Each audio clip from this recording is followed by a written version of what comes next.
नमस्कार, बहुत स्वागत आपका। मैं आपके साथ सृष्टि मेहता और आप देख रहे हैं खास खबरों का हमारा खास कार्यक्रम खबर गरम है। हमारे इस कार्यक्रम में हम बात करेंगे उन खबरों की जिन्होंने देश दुनिया के साथ साथ हरियाणा में भी खासी चर्चा बटोरी है।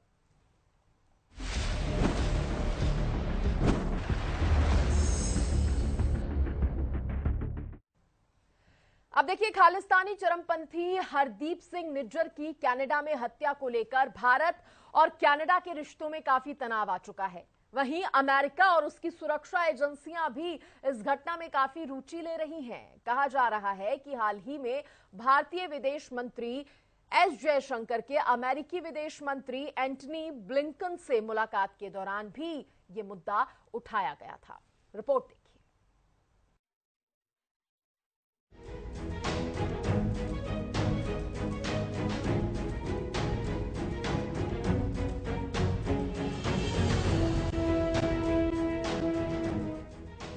भारत कनाडा विवाद थमने का नाम नहीं ले रहा है।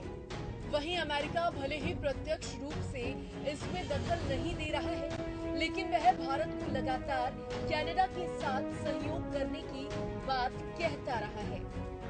इसी क्रम में अमेरिका के विदेश मंत्री एंटनी ब्लिंकन ने अपने भारतीय समकक्ष एस जयशंकर के साथ चर्चा के दौरान निज्जर की हत्या का मुद्दा उठाया।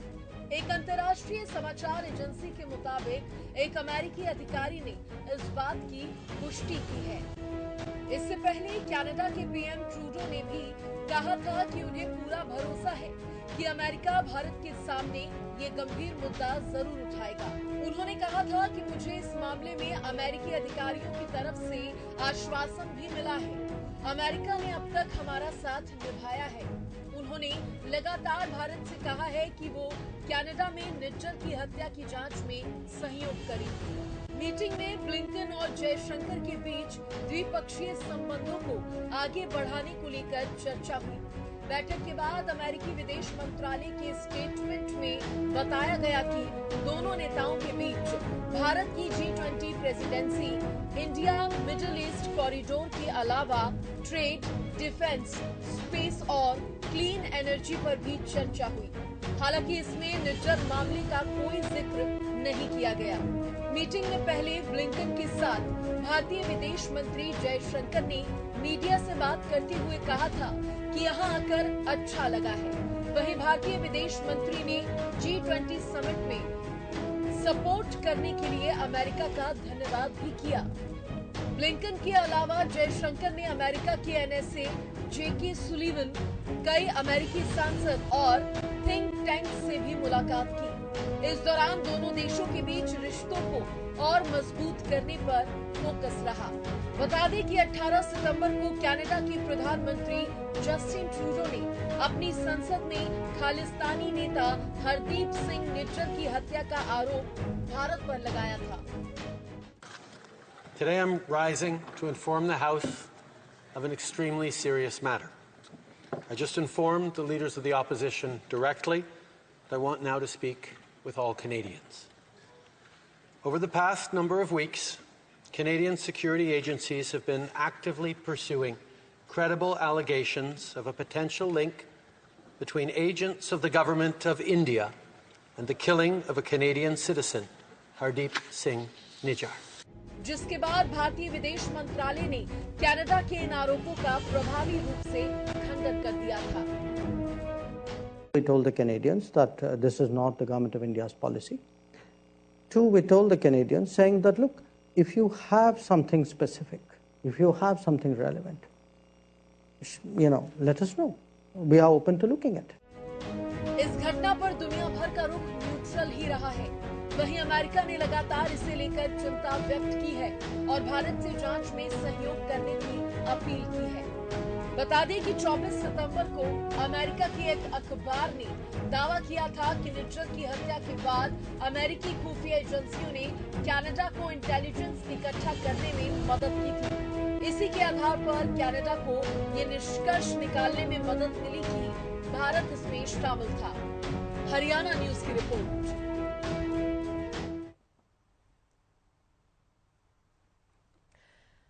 अब अब देखिए, पाकिस्तान एक बार फिर से आत्मघाती बम के धमाके से दहल उठा है। बलूचिस्तान में एक मस्जिद में हुए आत्मघाती धमाके में कम से कम 52 लोगों की मौत हो गई है, जबकि 100 से अधिक लोग जो हैं वो घायल हैं। ये रिपोर्ट देखिए।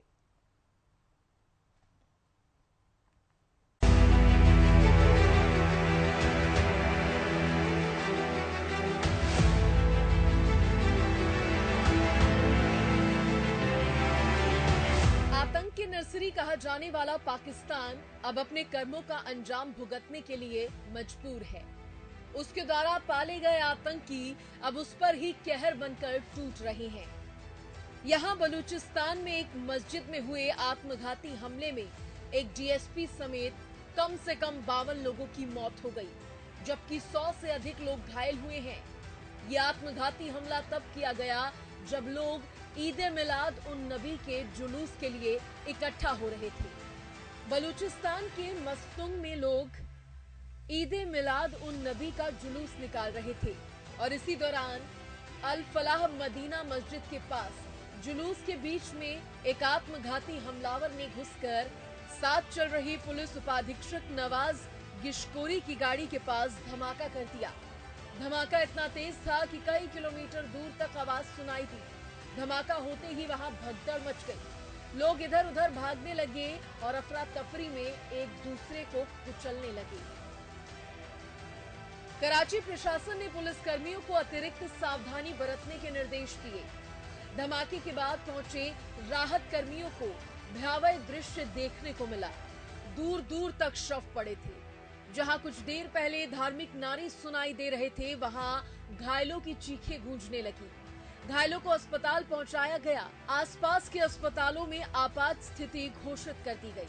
गंभीर रूप से घायलों को क्वेटा स्थानांतरित करना पड़ा।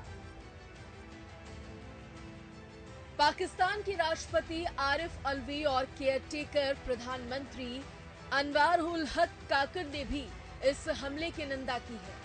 काकड़ ने मरने वालों के परिजनों के प्रति संवेदनाएं व्यक्त की हैं। साथ ही उन्होंने अधिकारियों को घायलों को हर संभव मदद पहुंचाने के आदेश भी दिए हैं। Bureau report, Haryana news. और अब बात मणिपुर की, जहां पर हिंसा की आग थमने का नाम नहीं ले रही। हाल ही में वहां 2 स्टूडेंट्स की हत्या को लेकर एक बार फिर से हिंसा जो है वो भड़क उठी है। रिपोर्ट देखिए।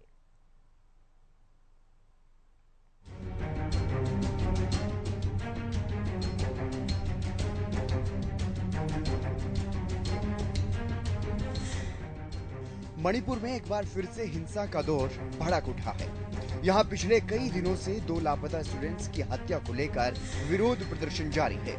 गुस्साई भीड़ ने इम्फाल में मुख्यमंत्री एन बीरेन सिंह के निजी घर पर हमला करने की भी कोशिश की, लेकिन वक्त रहते भीड़ पर काबू पा लिया गया। इससे पहले प्रदर्शनकारियों ने थौबुल जिले में भाजपा कार्यालय में आग लगा दी थी और इम्फाल में बीजेपी स्टेट प्रेसिडेंट शारदा देवी के घर पर भी हमला किया गया। भीड़ ने इसके अलावा इम्फाल वेस्ट में डिप्टी कलेक्टर के घर में भी आगजनी की कोशिश की थी। इम्फाल वेस्ट जिले के टेरा में हजारों लोगों ने मृतक स्टूडेंट्स के घर के पास प्रदर्शन किया। उनकी मांग है कि छात्रों के हत्यारों को जल्द से जल्द गिरफ्तार किया जाए।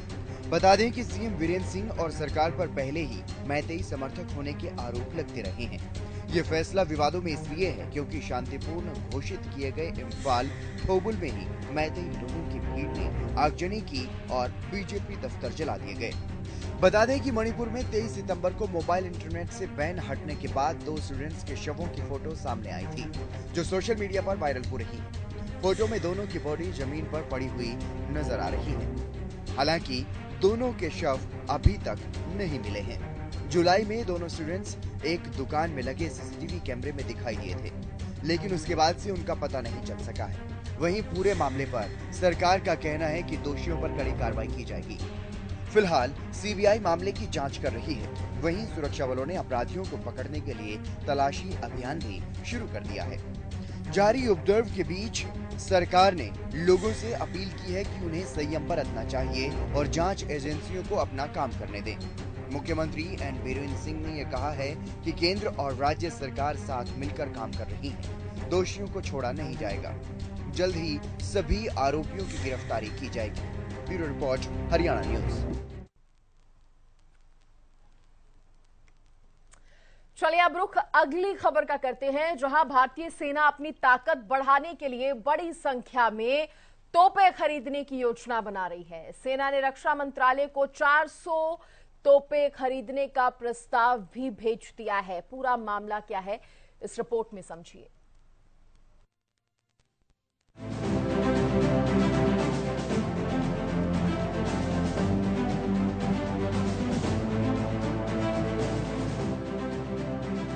भारतीय सेना लगातार अपनी ताकत को बढ़ाती जा रही है। इसी क्रम में सेना ने रक्षा मंत्रालय को 400 हवित्जर तोप खरीदने का प्रस्ताव भेजा है। इस पर 6,500 करोड़ रुपए का खर्च आएगा।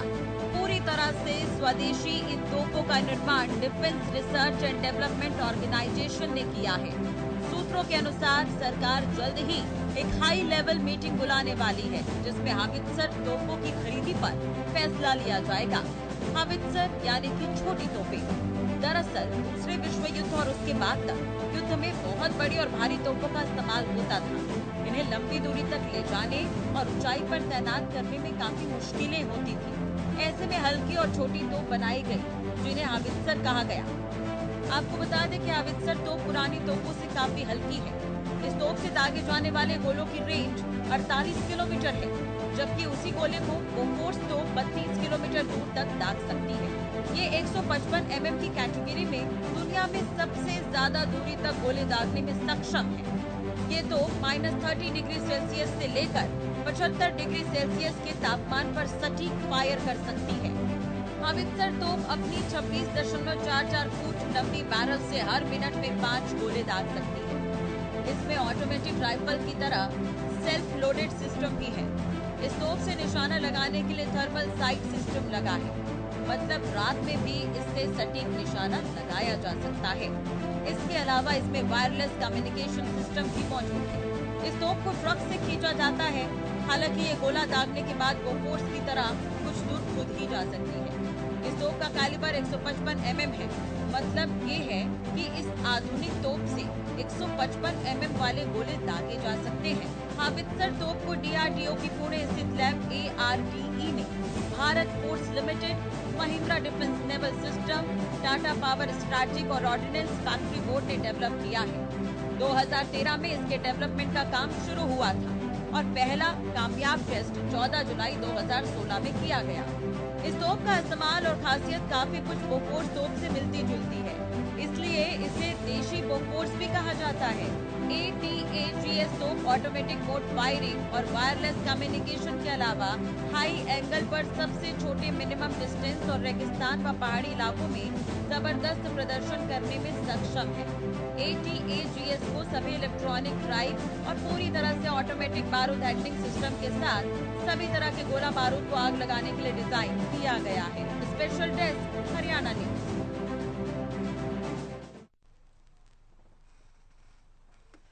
अब देखिए, हरियाणा के गृह मंत्री अनिल विज अपने बयानों के कारण जाने जाते हैं। राहुल गांधी और कांग्रेस अक्सर उनके निशाने पर रहते हैं।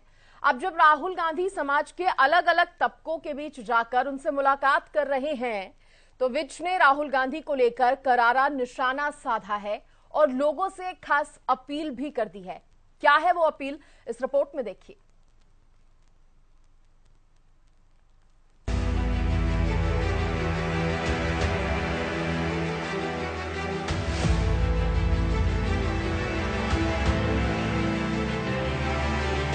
भारत जोड़ो यात्रा के बाद राहुल गांधी राजनीतिक गलियारों के साथ साथ सामाजिक तौर पर भी काफी सक्रिय हुए। राहुल समाज के हर तबके के बीच जाकर उनकी समस्याएं सुनते हैं और उनसे रूबरू होते हैं। उनका ये अंदाज जहां एक तरफ सोशल मीडिया पर खूब पसंद किया जा रहा है, तो वहीं दूसरी तरफ राजनीतिक विरोधियों के निशाने पर भी राहुल गांधी बने हुए हैं। हाल ही में एक बार फिर से राहुल गांधी कारपेंटर समुदाय के लोगों के बीच दिखे और उनके काम को समझते हुए नजर आए। राहुल की ये तस्वीरें सोशल मीडिया पर काफी वायरल हो रही हैं, जिसे उनके समर्थक काफी पसंद कर रहे हैं, तो वहीं राजनीतिक धुर विरोधी बीजेपी के नेता उनको लगातार निशाने पर ले रहे हैं। वायरल फोटो के बाद हरियाणा के गृह मंत्री अनिल विज ने भी राहुल गांधी पर निशाना साधा। विज ने राहुल गांधी पर तंज कसते हुए कहा कि उनसे राजनीति तो हो नहीं रही है, अब वो काम की तलाश में है। विज ने लोगों से अपील करते हुए कहा कि अगर उनके पास कोई जगह हो तो राहुल गांधी को रख लें। कि राहुल गांधी जी का राजनीति वाला काम तो हो गया बंद, तो अब वो कोई नए काम की तलाश कर रहे हैं। इसलिए कभी जाकर खेती करते हैं, कभी ट्रैक्टर चलाते हैं, कभी कारपेंटर बन जाते हैं, तरह तरह के काम वो जाकर देख रहे हैं। मैं तो अम्बाला, हरियाणा, हिंदुस्तान के सभी लोगों से कहना चाहूँगा कि अगर उनके पास, किसी के पास कोई वैकेंसी है तो इनको अपने पास रख लें। बता दें कि राहुल इससे पहले किसानों के साथ मिलकर फसल लगाते हुए भी देखे जा चुके हैं। राहुल गांधी रेलवे स्टेशन पर पुलियों के बीच भी देखे गए हैं। वहीं उन्होंने ट्रक ड्राइवर्स के साथ यात्रा भी की थी, जो काफी चर्चा में रही थी। Bureau report, Haryana news. अब देखिए बात दिल्ली की, जहां जंगपुरा इलाके में ज्वेलरी शोरूम में सबसे बड़ी चोरी को अंजाम देने वाले 3 चोरों को छत्तीसगढ़ में गिरफ्तार कर लिया गया है। चोरों के पास से करीब 18 किलो सोना भी बरामद हुआ है। 24 सितंबर को इस चोरी के मास्टरमाइंड ने शोरूम की छत को तोड़कर लूट की वारदात को अंजाम दिया था। रिपोर्ट देखिए।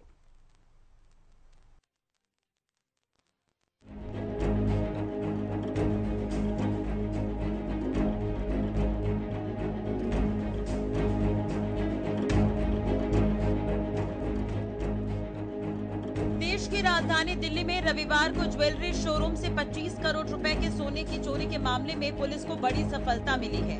छत्तीसगढ़ में पुलिस ने चोरी किए गए सोने की ज्वेलरी के साथ ही 3 चोरों को भी गिरफ्तार कर लिया है, जिसमें इसका मास्टरमाइंड भी शामिल है।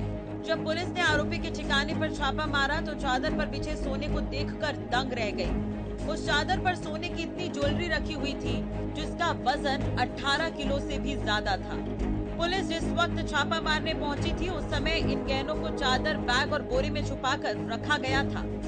बिलासपुर पुलिस की ACCU और सिविल लाइन थाने की टीम ने अपने यहां 7 चोरियों को अंजाम देने वाले लोकेश श्रीवास को दुर्ग के स्मृति नगर थाना क्षेत्र से पकड़ा है। उसके पास से दिल्ली में ज्वेलरी शोरूम से चोरी किए गए 18 किलो सोने का सामान बरामद किया गया है। इसके अलावा आरोपियों से अलग अलग चोरी के मामलों में कुल लगभग 12.5 लाख कैश भी बरामद हुए हैं। आपको बता दें कि बीते रविवार को साउथ ईस्ट दिल्ली के जंगपुरा इलाके में चोरी की एक सनसनीखेज वारदात हुई थी। शोरूम की छत को तोड़कर चोर अंदर घुसे थे और लगभग 18.5 किलो सोना और हीरे की ज्वेलरी लेकर फरार हो गए थे। आरोपियों के पकड़े जाने की सूचना मिलते ही दिल्ली पुलिस भी वहां देर रात पहुंची। एक दिन पहले ही बिलासपुर पुलिस ने लोकेश के दूसरे साथी शिवा चंद्रवंशी को कवर्धा से ज्वेलरी समेत कुल 23 लाख के माल के साथ पकड़ा था, जबकि लोकेश खिड़की से कूदकर भाग गया था। दुर्ग में एक रात को रेड की कार्रवाई की गई थी, जिसमें एक चोर लोकेश श्रीवास को पकड़ा गया। बेसिकली उसके खिलाफ हम लोग के 7-8 चोरियों के मामले बिलासपुर में अलग अलग थानों में दर्ज थे।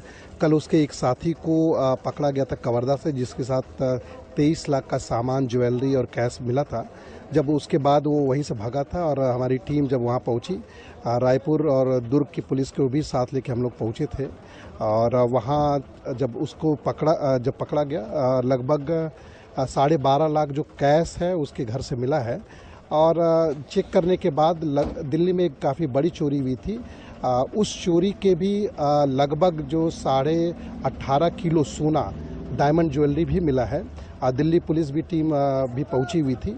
ये एक हम लोगों ने कार्रवाई मिलकर की है। पुलिस को जांच के दौरान पता चला कि जंगपुरा में ज्वेलरी शोरूम में चोरी को अंजाम देने वाला मास्टरमाइंड दक्षिण भारत में भी ऐसी कई बड़ी वारदातों को अंजाम दे चुका था। जंगपुरा इलाके के भोगल मार्केट में जिस ज्वेलरी के शोरूम में ये सबसे बड़ी चोरी हुई थी, उसे उमराव सिंह और महावीर प्रसाद जैन मिलकर चलाते हैं, इसलिए शोरूम का नाम भी उमराव ज्वेलरी ही है। रविवार 24 सितंबर को दिन भर कारोबार के बाद रात करीब 8 बजे ये दुकान बंद हुई थी, लेकिन जब एक दिन बाद यानी कि मंगलवार सुबह 10:30 बजे शोरूम का ताला खुला तो कर्मचारियों के होश उड़ गए। चोरों ने पूरा दुकान साफ कर दिया था। न सिर्फ दुकान की अलमारी और शोकेस में रखी ज्वेलरी चुराई गई थी, बल्कि खुफिया स्ट्रॉन्ग रूम तक सेंधमारी की गई थी। सोने चांदी की ज्वेलरी के अलावा कीमती जेम्स स्टोन यानी कि हीरे जवाहरात तक सब कुछ चोरों ने उड़ा लिया था। Special desk, Haryana news. और इसी के साथ इस खास बुलेटिन में इतना ही। देखते रहिए हरियाणा न्यूज। नमस्कार।